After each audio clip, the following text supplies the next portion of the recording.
I am back from 4 wonderful days at To Be Loved Treasures Retreat.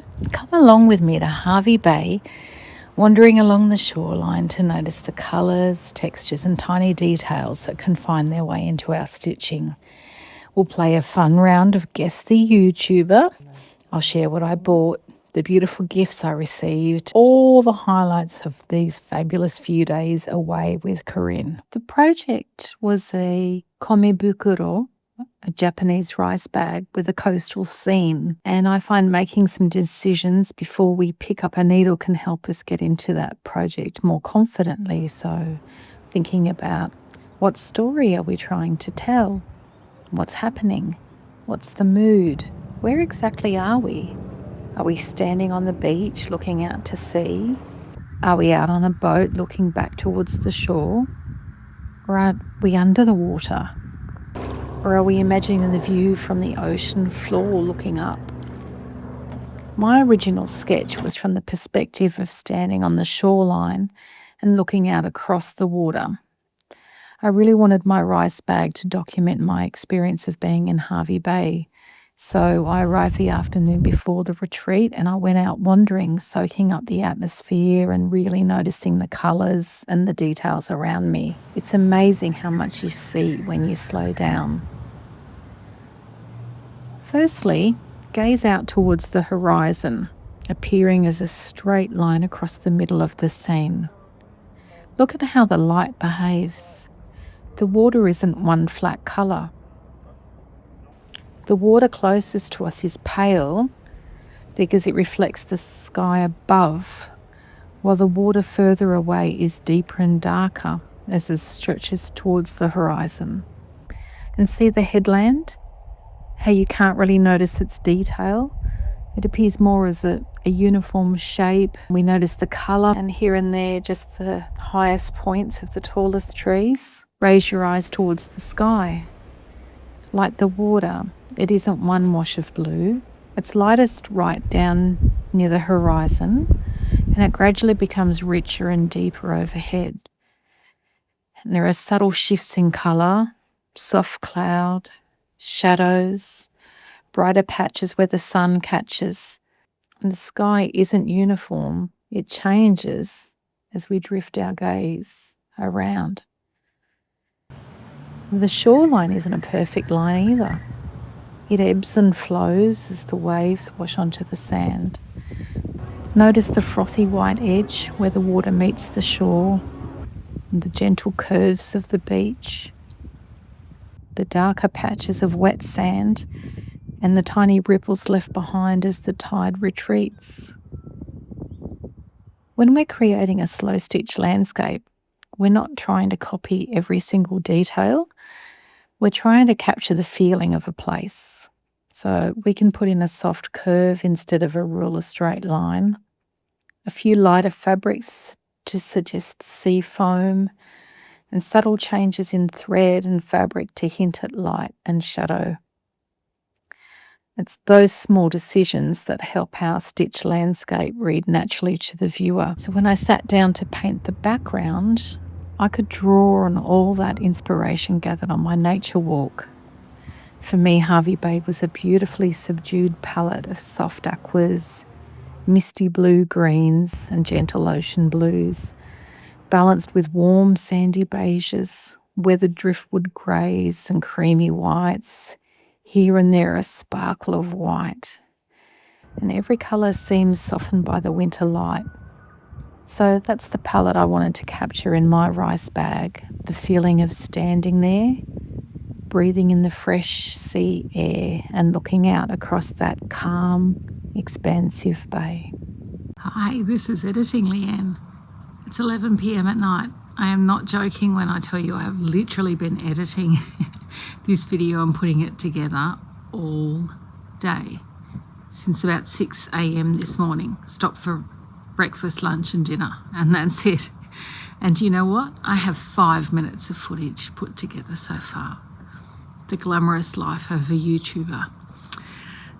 Anyway, it's about time we headed inside and met all the gorgeous people at this retreat. Can you believe around 60 slow stitches in the one venue.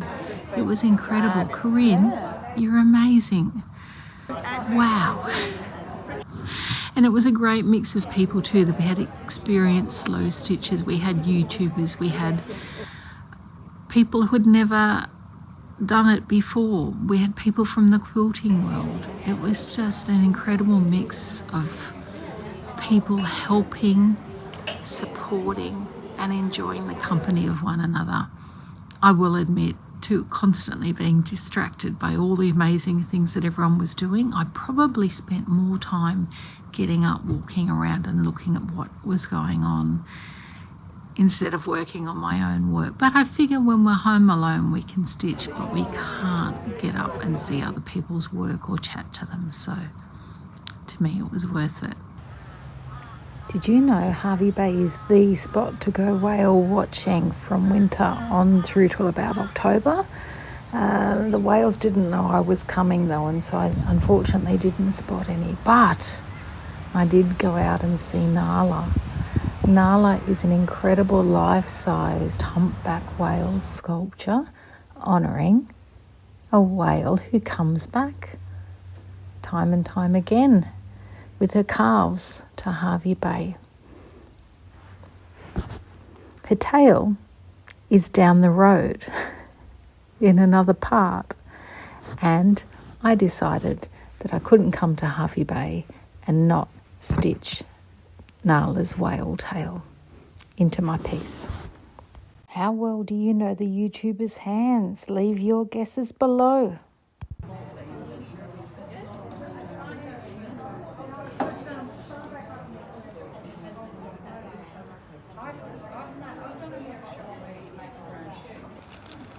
I found something else. Hold on. Thank you. Now hang on a second. Hold on. Hold on.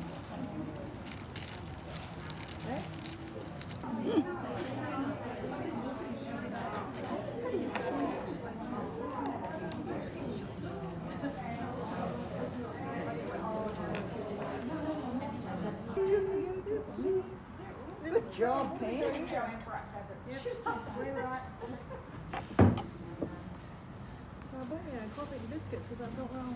Yeah, I know. We have to, me, you and Karen. Grass on this hill. Yeah, just you know how you get that sudden itch and all these bits you've got to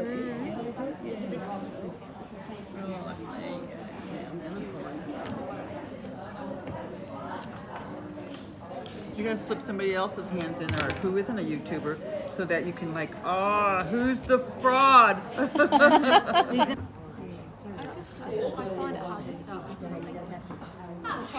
The end of the story is that I only need one hip to do. My sister has to have 8 weeks to do it.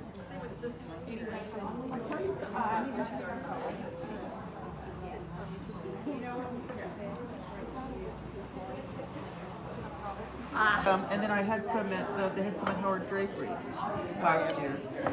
Well, the timber one that she gave us, I've used, but I broke the baby's tail. Oh, where did that button come from? I wonder what a new thing doing. Does this seaside? For my panel with the plant, I took inspiration from this coastal plant, which I think is called Vitex, with a pretty purple flower. I'm not happy with my results. I feel like the plant's getting lost in the froth of the sea. So I think I might revisit this side in future. Let's see the inspiration for this side of my box. We're going to have to get down onto the sand by the water's edge for this one.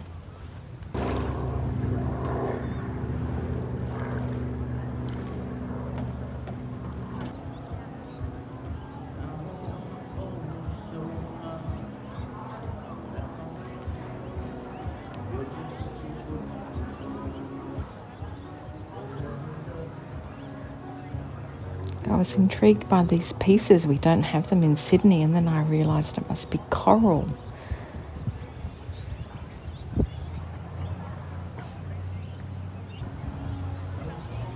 Look at this piece, how incredible.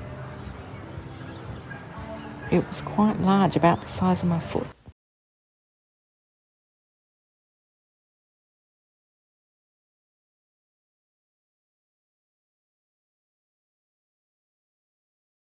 So all the little broken bits of shells I think we can render with sort of beads.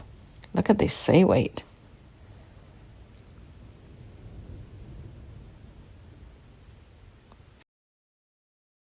Stunning bright blue. So you can use air dry clay to make your own shells to add to your pieces, so the shells stay on the beach. I'm so grateful to Fleur Woods, who I learnt this from, the idea of using air dry clay to make things to incorporate into your stitching. I did her online course with Take 2, and I highly recommend it. Fleur is an incredible, inspiring teacher. So as you can see, I'm just simply using my hands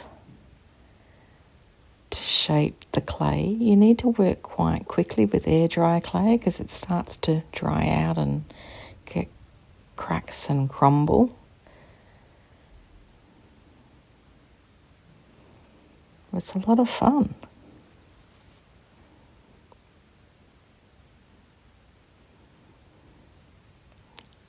I use a toothpick to make 2 holes so that we can actually stitch it down into our piece.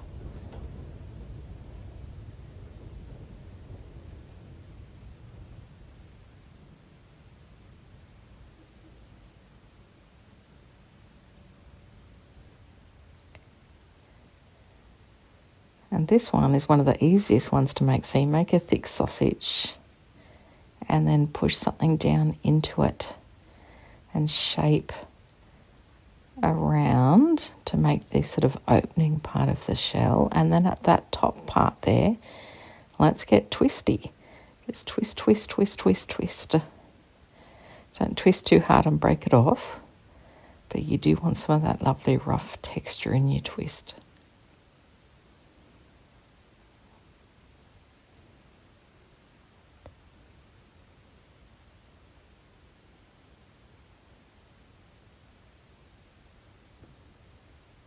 So I don't have any proper tools for this. I just used what was sitting around me in my tool drawer. And again, 2 more holes. So we can pop it on the piece. Now I paint them in watercolour paints and use clear nail varnish over the top once they were dry.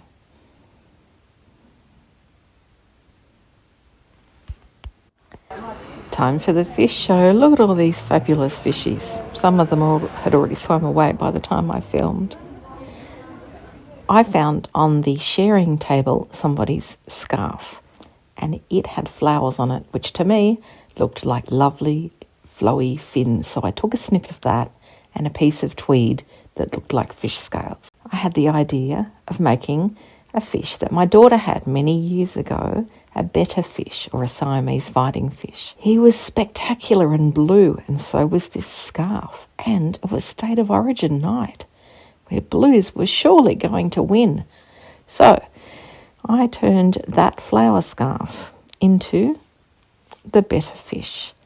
I just spent all day and night, up till midnight, snipping bits and stitching them down and arranging them and tacking stitches and adding beads and lace and gold. And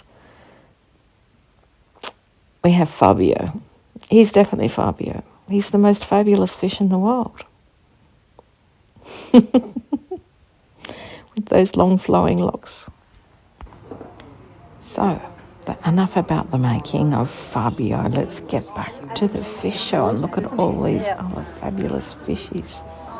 Such variety. They're all so cute and gorgeous.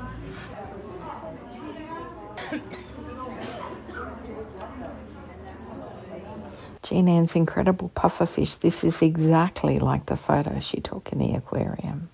A gorgeous clownfish. Look at this sparkly seahorse. And Fabio feeling pretty fabulous with his trophy. Blues were definitely a winner that night. This is your Pier. It goes for about 1 kilometre. out into the water and I've had all sorts of weather as I walked along it. It's amazing.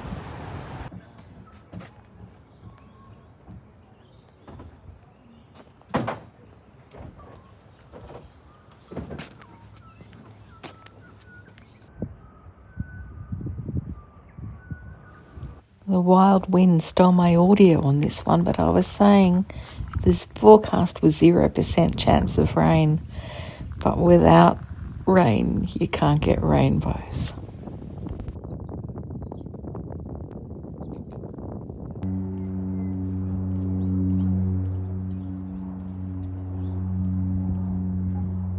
And so that experience became this side of my rice bag, the pier.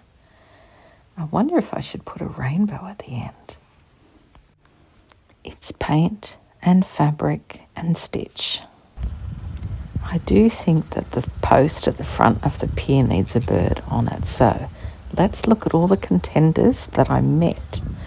And you can tell me in the comments which one I should put on.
This was a lovely little gift from Pam. Thank you, Pam. A little package of treasures.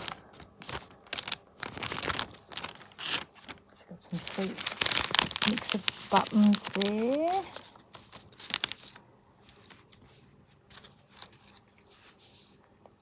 Some gorgeous crochet lace.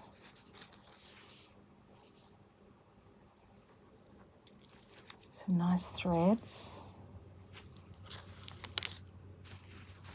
Suffolk puff, piece of doily, another puff, some cute tape measure trim, and sweet little strawberry fabric. Oh look, how cute, how cute. Thanks, Pam. This sweet gift was from Karen Lee. Cushion, but it's a tin, and in it are some treasures, clip and some pins, and look, a little snail shell and a cute turtle. Thank you, Karen Lee. It was absolute delight to meet you. I think it was Yvonne that made these sweet little packages, and look what's inside. So cute. Shirley shared with me these beautiful vintage boot buttons. Thank you so much, Shirley. I love them. From Colette. Thank you so much, Colette. Look at this. It's a sweet little tin, and inside all these treasures. Beautiful beads, little turtle charm, cute daisy charm on a needle threader. That is a little tin filled with joy. Thank you so much, Colette. From Mary. She gave one of these to everyone. I can't believe she made so many. Absolutely gorgeous. Now look what's hiding behind here. Hello, Mr. Fairy Wren brooch. How gorgeous is that?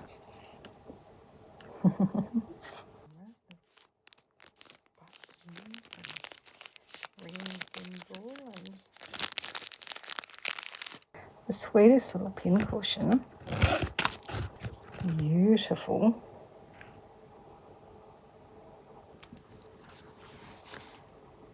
Isn't it gorgeous? A little slow stitch container. And it's got little charms in it too. It's a cute Suffolk puff.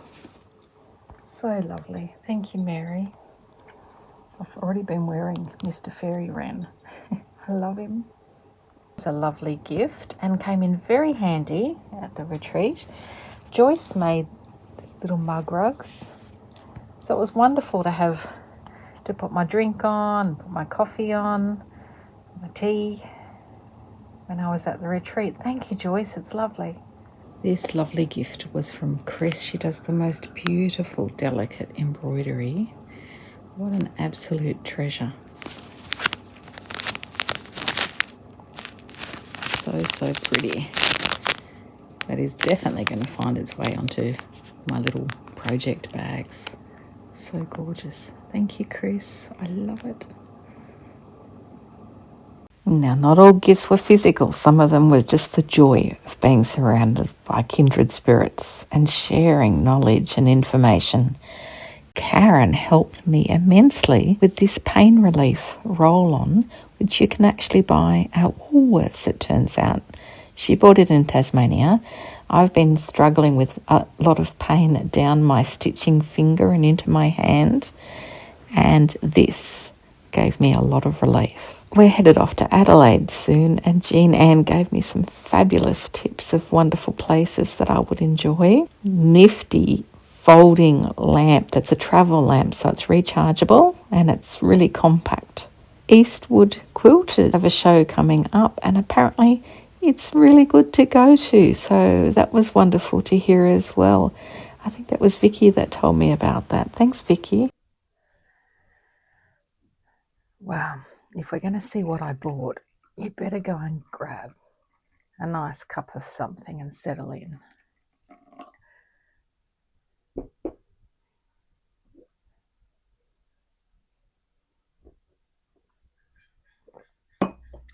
That's lovely. All right. So when I travel, this is in my suitcase in between the two halves, and so I use this for my goodies. So I went to Dewdrop Inn, and it is huge. It probably has the best range out of any store I've ever seen. Right near the door, there were these. I had no idea how much money they were, but I didn't care. I couldn't resist. I had to try them. So these are from Cosmo. It says Nishikito. Nishiki is the textile area in Kyoto, so I'm assuming that it's named after them. And it's metallics. Oh, and ito means thread. So I got mauve, snowy field, Mizuro, watercolor, and it is like, isn't that the color of the sea? Wow. So Minamo is the water's surface, and see how it's a brighter sort of blue. I love that these had water themes when our retreat was all water themed. Now, I'll grab my iPad and show you. Suwama, it's a Japanese sweet. So it's a bit like mochi, but mochi is glutinous, so it's very chewy. Suwama is made with non-glutinous rice flour and sugar, and it's coloured this pink colour.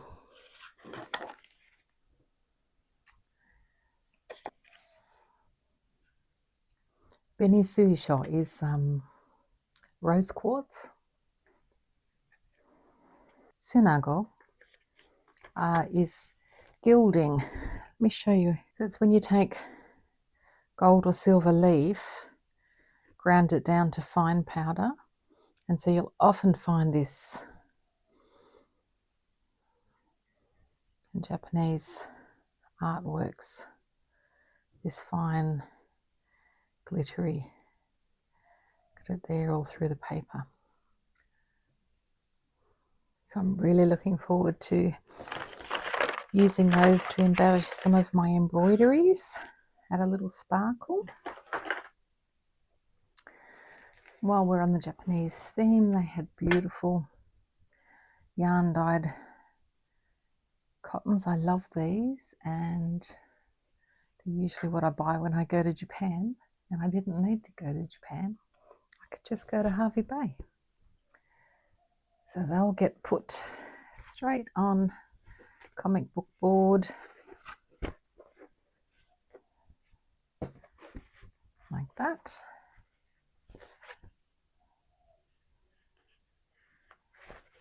And into the crafty cupboard where I can see what I have. A yarn dyed cotton, by the way, is where they thread dye first and then weave the threads together, so you get this beautiful variation in the colour, slight variation. The other way is to weave first and then to dye the whole batch. I picked up beautiful laces, and I bought 3 meters of each so that if I wish to use them on clothing, I have enough.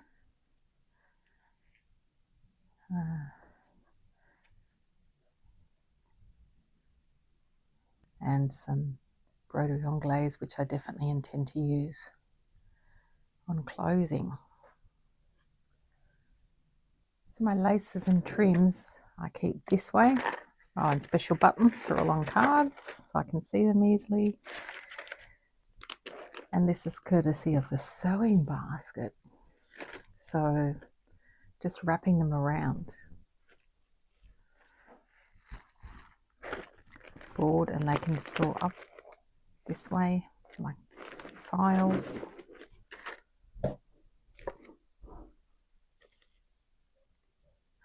I bought plain linen for embroidery. So again, those will just go on comic book up onto the shelf. This is the baggie of threads from Corrine at the retreat. I bought some metalist silk finish cotton, just in a beige colour, very, very useful for all sewing down all your bits. They had a lot of Cosmo threads and I love them. So I bought white. I used all my white on this project, but I bought some of these lovely muted variegated ones and variegated greens. This is a great way of getting a lot of different greens by just buying one piece. So you can just use it as it comes and see the variegation happen, or of course you can snip it to the different colours that you actually specifically want to use on a project too. Kathy from Kama's Creations had these cute thread minders with a gorgeous little birdie on top. That's hand spun by her. I'm thinking this would be gorgeous on the brim of a beanie.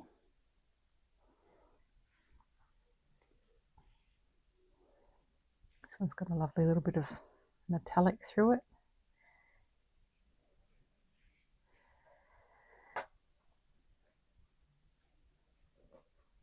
Beautiful colours for flowers, all the different pinks and greens.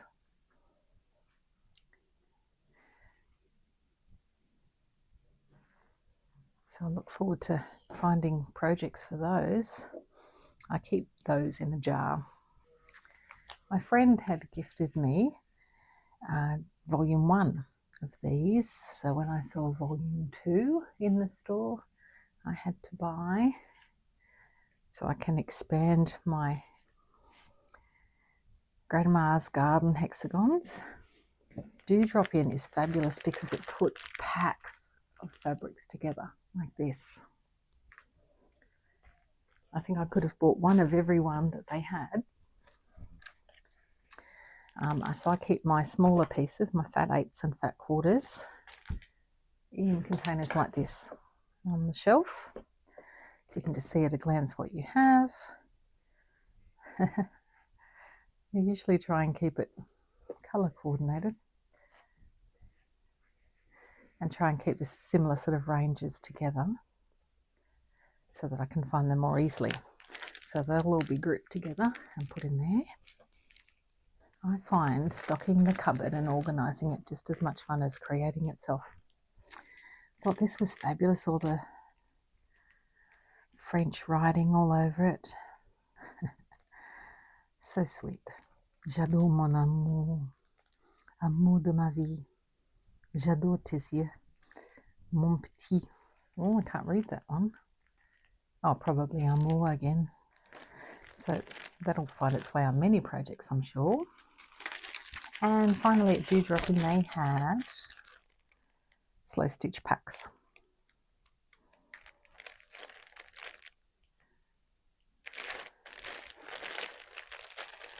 And I picked this one because it's greens and pinks, and so these will probably find their way onto my quilt I've been making for a while for Roxy's Journal of Stitchery.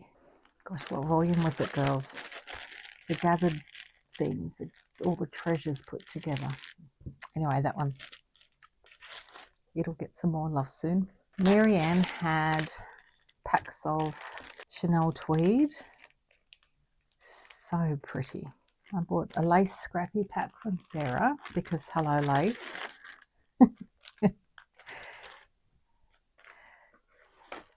This was one of our gifts from Corrine. It's a beading tray. So useful, as were these gorgeous little shells. I won this thread for, I can't remember, but I did. These were all the beads that we got to use. And a handy little case. I bought some of Rachel's fabric, pink and green linen.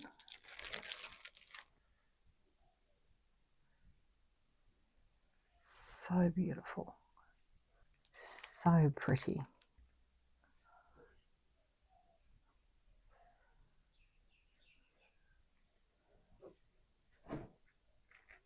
Beautiful doilies from Sarah.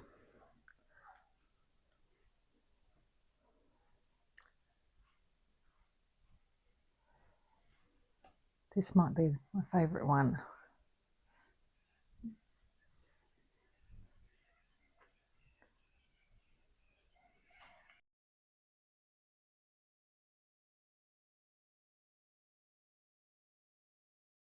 And 10 vintage hankies from Susanna.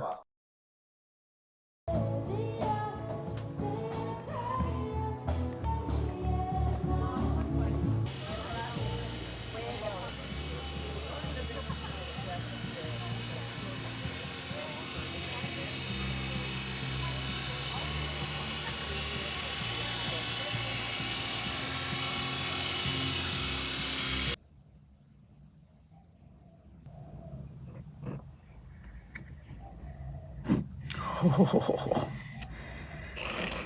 crochet treasure box. Needle cases.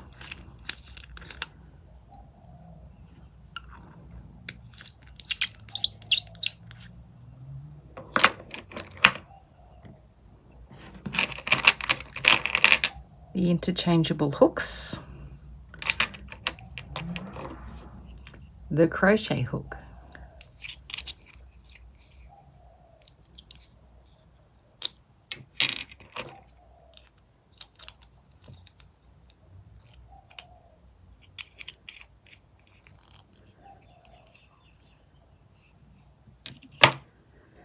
Guess what this is? Any ideas?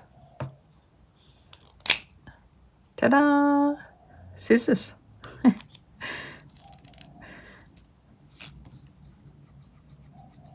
How nifty is that? So these are timber because I love timber, but he also had some very pretty resin handle ones as well. But we're from Victoria. Northern Victoria. The pen man, Hervey Bay. On my last morning before I went to the airport, I headed out to Hervey Bay Regional Gallery and saw Finding Eliza exhibition, which marks the 10-year anniversary of Finding Eliza, about power and colonial storytelling. So Eliza was married to Captain Fraser. Does that name sound familiar? And they shipwrecked and ended up on Gari, and her story and version of events had a lasting impact on the fate of the Bachelor people. It was a very small exhibit, but very, very meaningful and very, very powerful. I found it incredibly moving and thought-provoking, and really helps people understand the need for the return to original names of place. Names matter. They tell us who belonged to a place, how they understood it, how they cared for it, what they valued. Languages carry stories, identity, culture, and a way of understanding the world. And when language disappears, or when traditional place names are replaced, we lose that connection. I was about to leave for the airport and I received a text to say my plane was delayed, so I found a cafe, and boy was I glad I did. This was the best carrot cake I have ever eaten in my life. Oh my goodness, it was heavenly.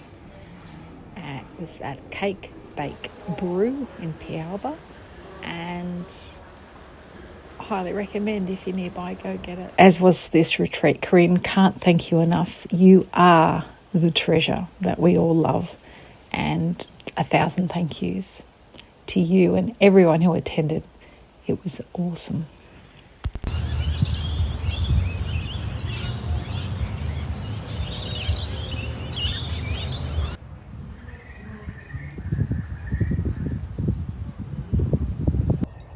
Look what was waiting for me at home.